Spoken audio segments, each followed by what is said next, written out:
It's time for our big panel discussion for the morning. And before I hand over to my colleague Richard Black from the BBC, let me just remind you to send in your questions, please. You can text or SMS us on +44 7537 401 829. You should know that number by heart by now. Or tweet us, #AskPlanet, or send in your questions via the internet. Let me hand over now to Richard and his panel, and they're going to be focusing on some more solutions. Thank you very much, Nisha. So the title of this session is Innovative Solutions for a Planet Under Pressure. And I really want to emphasize those two concepts, innovation and solutions. I mean, I've been coming to conferences like this for years. I'm sure many of you have as well. I've been reading reports for many years, like the one that we had produced yesterday. I'm sure you have as well, and perhaps you've been writing some as well. But still, the space of problems, if you want to call it that, still seems much bigger than the space of solutions. We've got 6 guests up here on the platform who are going to try and fill up some of that space in the next half hour or so. But what have you got for us? What solutions have you got to propose? What have you heard from Ivo de Boer, Bina Agarwal, or Georgina Mace this morning, or indeed from people yesterday that you've liked, that you thought is something that's on the way to a solution? What haven't you liked? What can you share from your area of the world, from your own experience? What can you tell us that might be of worth? Now, I'm just going to introduce the 6 panelists, and I'm going to get them quickly, first of all, just to give us their reactions to things that they've heard, perhaps this morning, perhaps yesterday, that they've got particular views on. So I'm going to go from this end of the panel, in a very smart white suit. We have Professor Nigel Cameron, who's President of the Centre for Policy on Emerging Technology in Washington, D.C. Next to Nigel, we've got Professor Coleen Vogel, who, I love this title. Colleen's an independent scholar. I think we should all be independent scholars. Next to Coleen is Mohammad Shahbaz, who's an advisor to the National Centre for Research and Development in Jordan, and an engineer by trade, I think, initially, Mohammad. Next to Mohammad is Keith Clarke, who's with Atkins. He's the Director of Sustainability with Atkins and the Chair of their Middle East Business Division. Next is Priya Shyamsundar, who's the Programme Director of the South Asian Network for Development and Environmental Economics. And right on the end is Pamela Collins, who's a doctoral student in paleobiogeography at the Ecole Polytechnique Federale de Lausanne.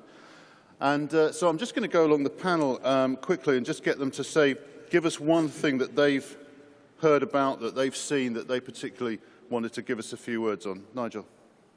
Well, I suppose the main thing that struck me is the problem of the shape of the conversation. Ivo de Boer was speaking about this, Anthony Giddens was speaking about this. I mean, the meta question. I mean, Rio Plus 20 is coming up. What about Rio Plus 40? There are some ways in which this conversation is moving backwards in terms of the relation between the scientific input and the interest of policymakers and the business community. And it seems to me a reshaping of the conversation in which the major leaders in the business community and in government are involved as parties around the table, week by week, conference by conference, is going to be necessary. And I think there are some reasons why that may begin to happen. I'll throw one out, which is the new corporate social responsibility. Some of you know Michael Porter, the world's biggest business guru, saying about a year ago, shared value ultimately is the only value. You have to build sustainability and long-term considerations into business investment decisions. But we have to connect with that conversation at the top level if this discussion is going to go forward. Well, that reflects a lot on what Ivo de Boer was saying earlier, of course, but as Georgina Mace also said, and I think it's relevant to this as well, how do we get from here to there may be the big issue. Coleen Vogel, what would you pick up?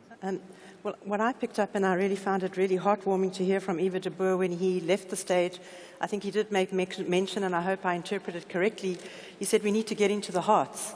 And I think we've heard a lot about complexity science. We know we need stakeholders of all sorts, and we've all been coming to hear about the different stakeholders. But I think it's time for us to have a concerted effort to really start getting down to some of the deeper issues, if you like, world consciousness type of thinking. And I'm not just talking about values, but I'm talking about enabling us to become more agents of change as opposed to passive victims. When you hear what we heard yesterday, it is really complex and it's really frightening, but we don't all want to cause everyone to go out and have a stiff drink. We really want to empower people, and I think we need to be doing some of that deeper cognitive thinking around consciousness, and I'm happy to talk about that a little bit further later. Yes, if you've got ideas on being an agent for change, how it's done, get them into us now. Mohammad. Well, thank you. We have been talking about, for probably a couple of decades, planet under pressure.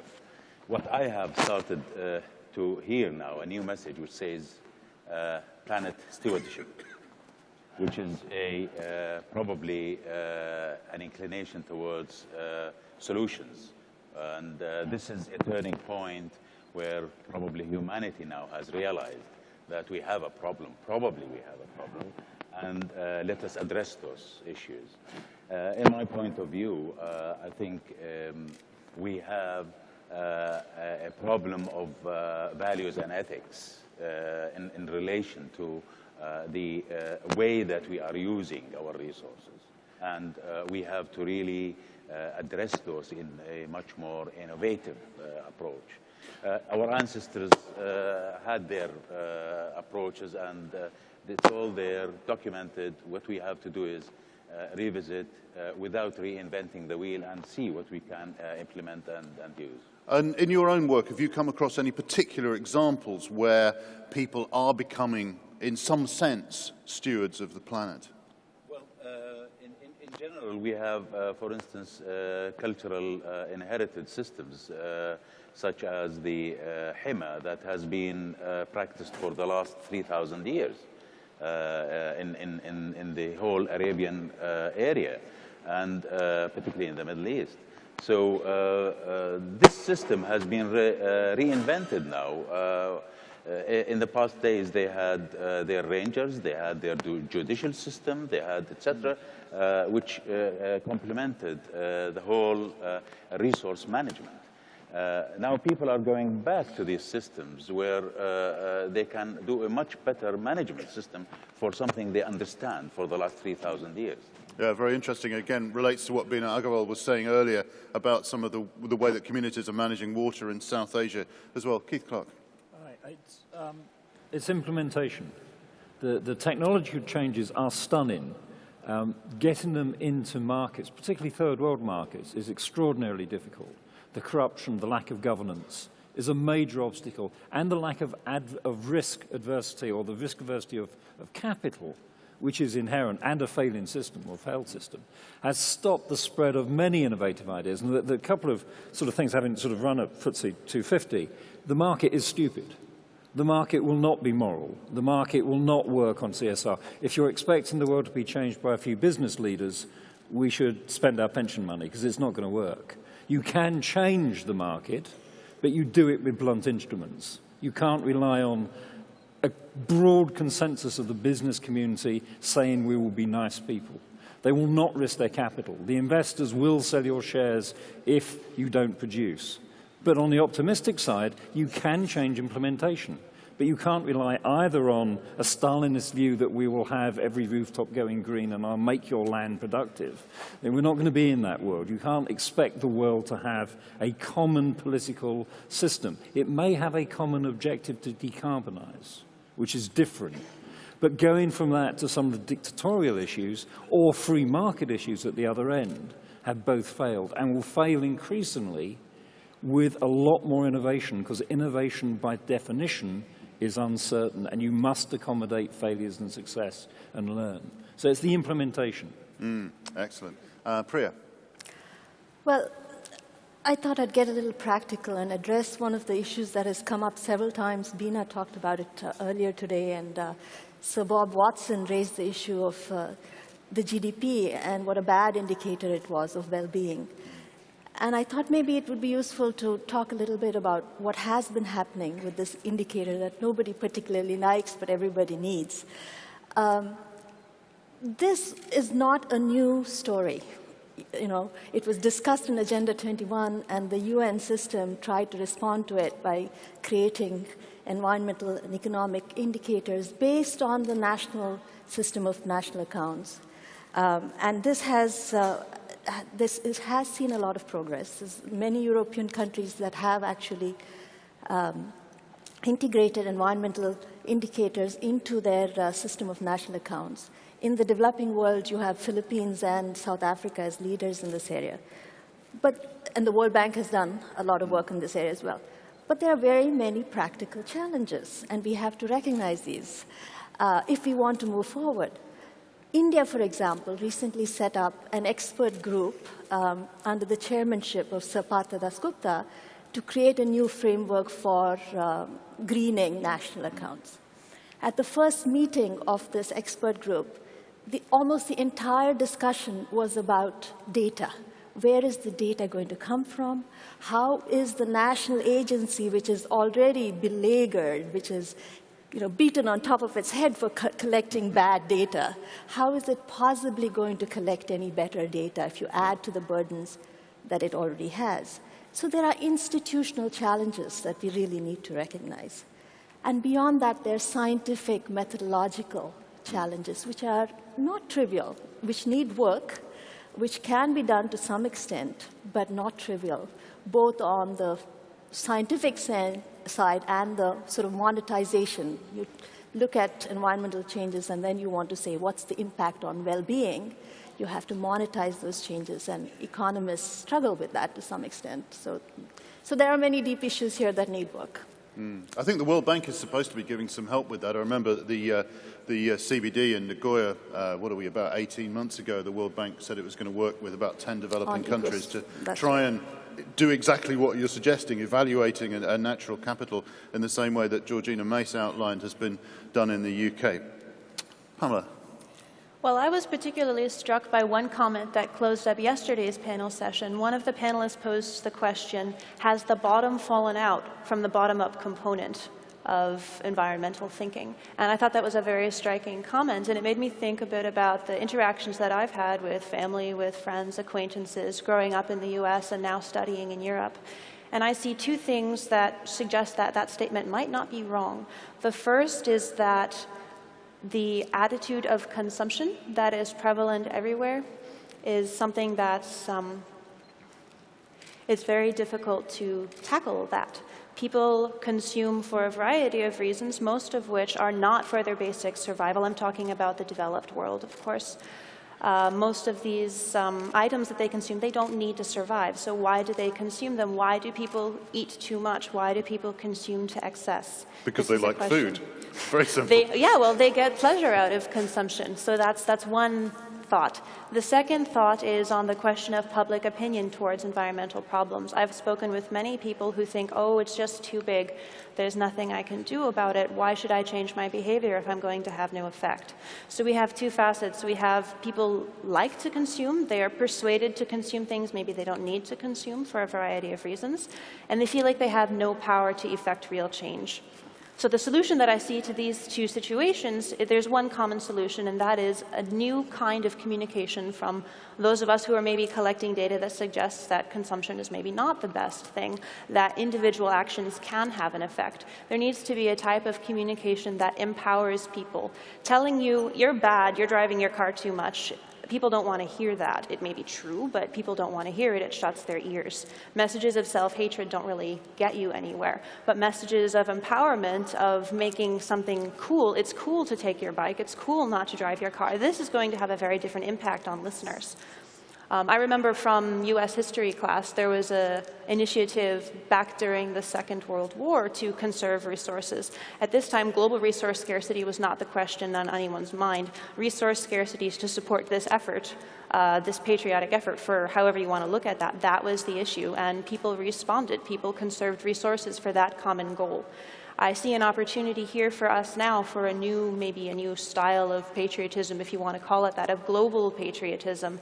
Now the resource scarcity is on the global scale. There are many causes, there are many solutions, but if there's a common message that, yes, your effort makes a difference, yes, you can do something, you matter, that's a potential way to put the bottom back into the bottom-up side of things. Yes, I'm very glad you raised the communication issue. That's one thing that's come up time and time and again. It came up yesterday in many, many different fora. It's like we've got all this knowledge, but somehow we're not communicating it in other ways. I wonder if any of you in the hall or anyone who's watching on the web have got any particular examples that they'd like to flag up. If you have, please get them in now. We've got about 15 or so minutes of this session left, so don't delay.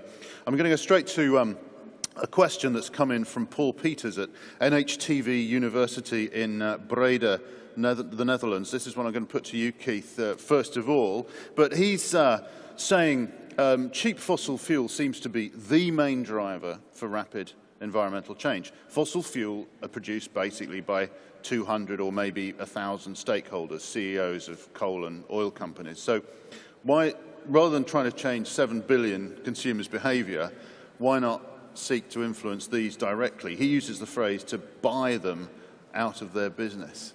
I mean, is this the kind of blunt instrument that you were talking about? It is a rather good blunt instrument, but I think you probably have to assassinate them because they aren't actually people that own their companies. The global oil industry and fossil fuel industry is the one where there is no connection with the environmental impacts of it. For all the sort of greening of their industry, they are basically about a fossil-driven economy. And one of the rather useful things, probably the only useful thing about climate change, if there is a useful thing, is it focuses the broad church of sustainability, the 5 pillars or the 3 pillars, which are correct, but have been ineffective because we wouldn't be where we are if they'd been effective as opposed to morally correct. It focuses the world on a rather singular issue. And if you want to change market forces and those 700 people, you change a singular issue in the economy, like putting price on carbon or rationing carbon or constraining carbon. And I think in different social contexts, you will do all of those. So I don't think there is a universal solution to that. But if you have a singular driver in any incentive scheme or disincentive scheme, the chances of gaming is much reduced. If you have a balanced scorecard, I'll always win. I'll always win, and you'll not get what you think you've got. You give me a decarbonizing target, which has many other effects on, if you put the real price of carbon on water, you will use water very, very differently globally. But there are then many social impacts. If you really constrain carbon, which we need to do, the social effects of that are quite aggressive. You will have heat poverty, you will have travel poverty. That isn't to say that you don't do the decarbonising, but you do have to move away from a fossil-driven growth. And for infrastructure, you can set targets in the way you finance infrastructure with all the finance community, that they can only finance things which have a decline in fossil fuel content in the way you put infrastructure in, which has 100 years' life. So there are some blunt tools, but changing all the CEO's mind. But Lord Brown tried to make BP a multi-diversified energy source company. It's now back to an oil company. Yeah, Nigel, you were talking about conversations. I mean, is there a constructive conversation to be had? Let's say that's not being had with the CEOs of these companies. Oh, sure. Yes. I mean, obviously, we have these international processes like this one, in which you have a major NGO component, IGOs, and so on and so forth. Where is Silicon Valley? I mean, where is the VC community? Ultimately, it will be the capital markets which determine what's going to happen, in the way in which they can be constrained to a degree by governments and by intergovernmental action. But ultimately, it's finding traction for the long term in short-term decision-making. And of course, what's happened in the last half generation is that both because of the way the markets have operated, corporate decision-making is more accountable to the short term than it was, and exactly the same thing is true in government for all sorts of reasons in the Western democracies. And the only people taking a long-term view in government are people in authoritarian regimes. Now, this is not good. And I think then you have the related problem, and this is why I think some restructuring of this conversation has to happen if we're not going to keep going backwards in the conversation. Somebody, I think, tweeted yesterday, that this looks like an environmental rally. Now, make what you want of that comment, and it wasn't my tweet. If that is the perception of this kind of conversation in corporate and government circles, high-level government circles, not environmental secretary government circles. I mean, David Cameron is not speaking to this event. One notes these things. If this is the impression given when the big folks get together, then they're not going to listen. question is how you build traction for short-term and long-term and some sort of alignment. And I think it's beginning to happen. I think in the CSR discussion, things are moving slowly in that direction.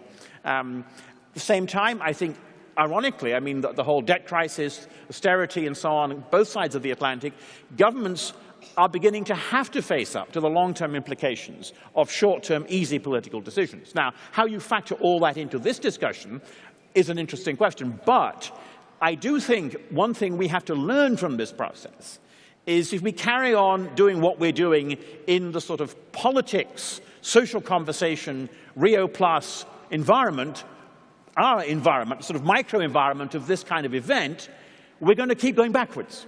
It's a kind of internal conversation that people have within this community, and it perhaps goes as far as environment ministries, but it doesn't get to treasuries and so on. That's the issue you're raising. Core problem. Yeah. This goes to another point that's come in from Kohei Takano from the Research Institute for Humanity and Nature. I'm not sure where that is in the world, but very similar to what you've been saying.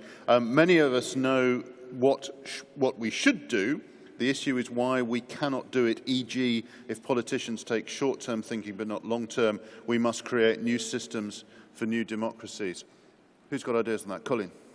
If I could just come in there. I think there's quite a lot that we can do for transformative change. I don't think we need to only be talking to policymakers and the big thinkers. I think we should be talking to the small people too. I've had the privilege of teaching in a school for three months, and it's amazing what the young and the youth have to say and have to offer.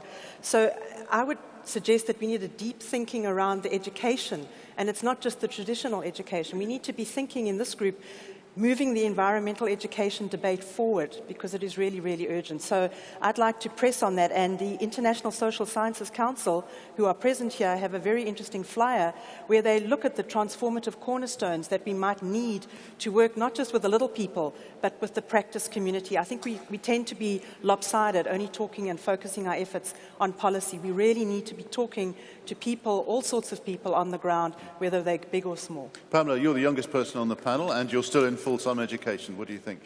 I think that's absolutely right.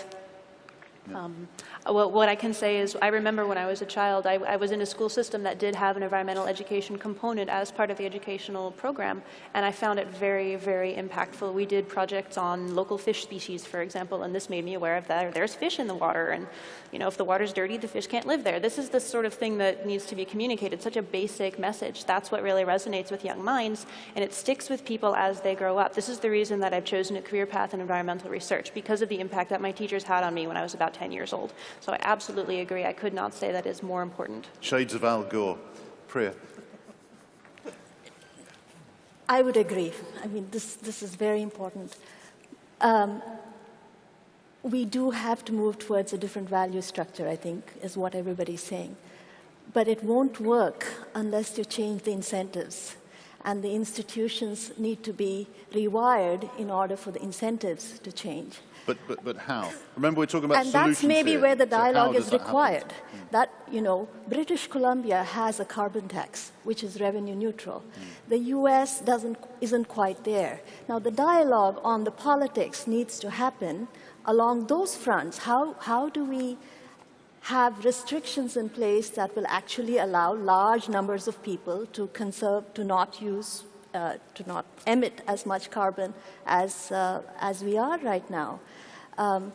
I was just listening to the radio this morning, and there's something called Gas Buddy. It's an iPad app or an iPhone app, and you can figure out where the lowest gas price is within 2 miles of where you are, and everybody's using this. Financial incentives work, so we've got to figure out how to use these incentives in addition to the conversations, in addition to sort of the changing of values. We won't get there if we don't figure this last part out. I think you've just answered a question that's come in from Robert Mostyn, who was asking how useful would an ecological accounting system be, one that can be embedded into existing financial accounting systems. I think you've just said it would be very useful. Mohammad, what do you think? Thank you. I'm actually a great believer in beginning of the pipe solutions rather than end of pipe solutions. So mostly the driver in development and to the situation where we are in now has been economic and its financial drive.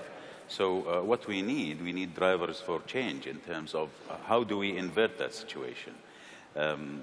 I think basically we should work towards solutions on finance, probably auditing or accountability. How much finances are coherent with planet stewardship? You know, that's the idea that we should be addressing.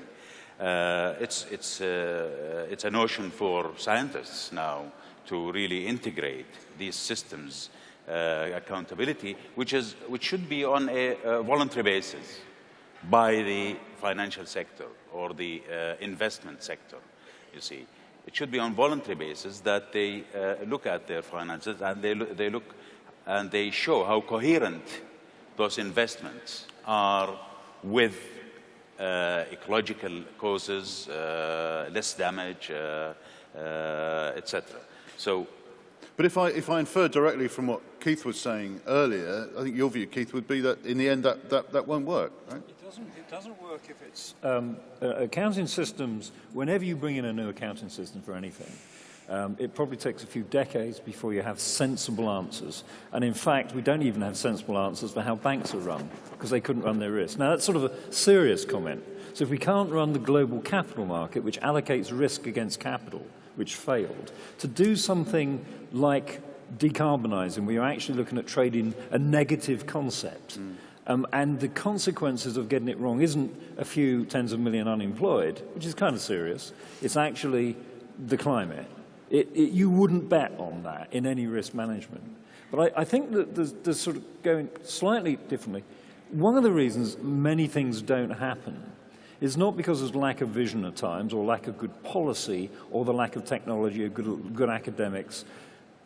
The complexity of taking parts of infrastructure and radically changing its performance is immensely difficult, of drawing the boundary. So do you build a motorway that is hilly or flat? Depends what technology you put on it.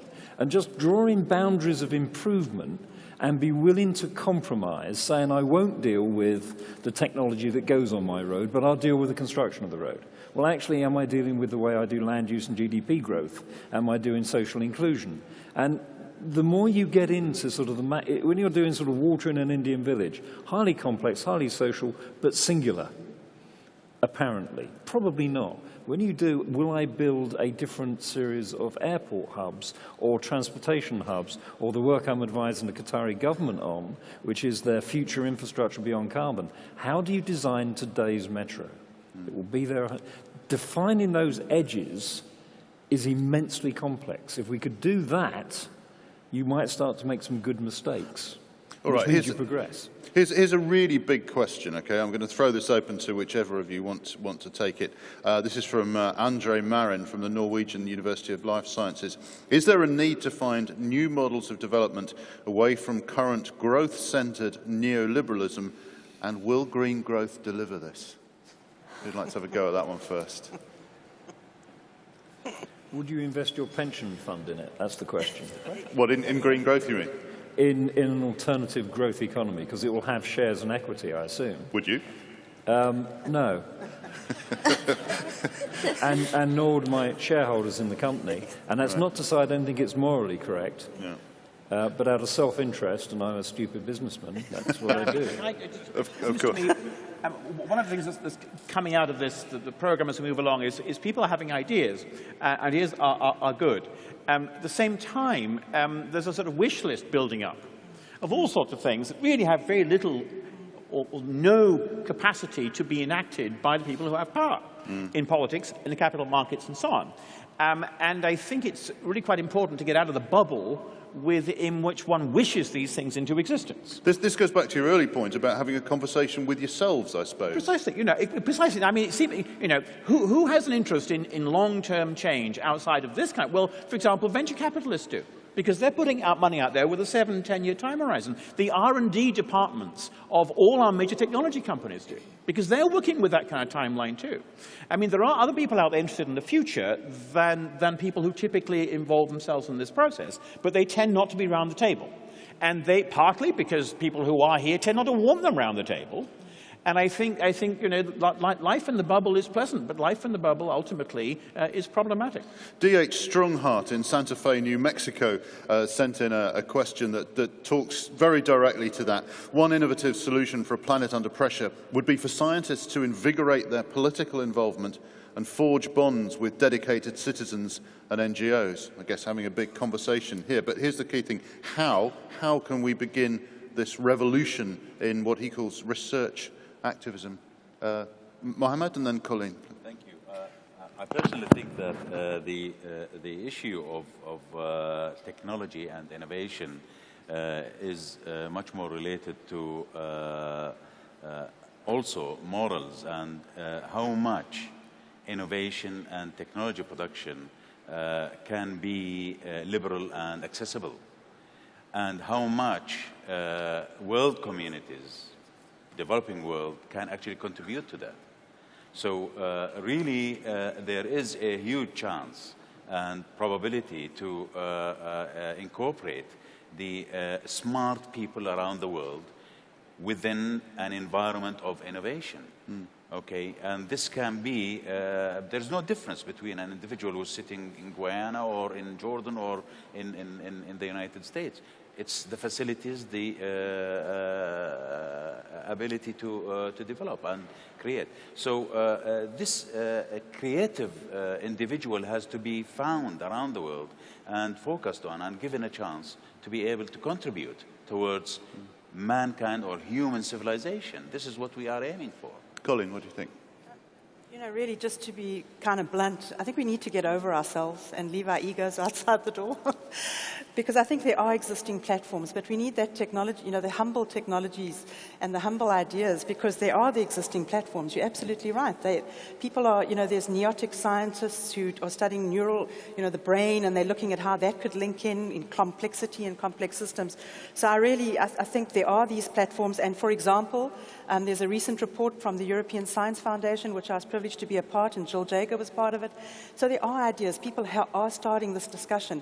But I really do think we need to move on, as you said, and not backwards but forwards, but having a humble approach. A very little and perhaps trivial vignette of this. I remember some years ago going to do a film and so on a marine reserve down in the southwest of England, and we found, much to our surprise, this huge crayfish. And I was kind of excited because here's something that oughtn't to be here, and it is. It's obviously surviving. Showing it to people in the office, they wanted to eat it. So, you know, clearly something hadn't got through about the environmental importance of this crayfish.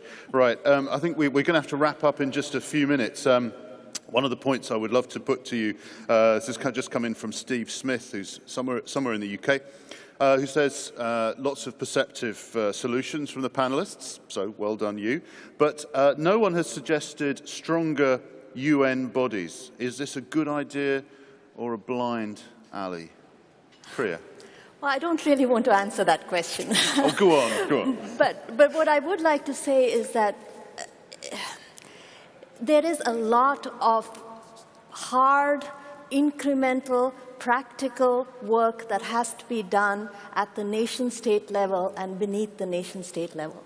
So we certainly need international conferences of this kind, global bodies such as the UN to coordinate some of this effort, but this is not a substitute for the real action that has to happen at the local, subnational, and regional scales. That's where the dialogue has to happen. That's where the research has to happen. That's where the discussion and the implementation.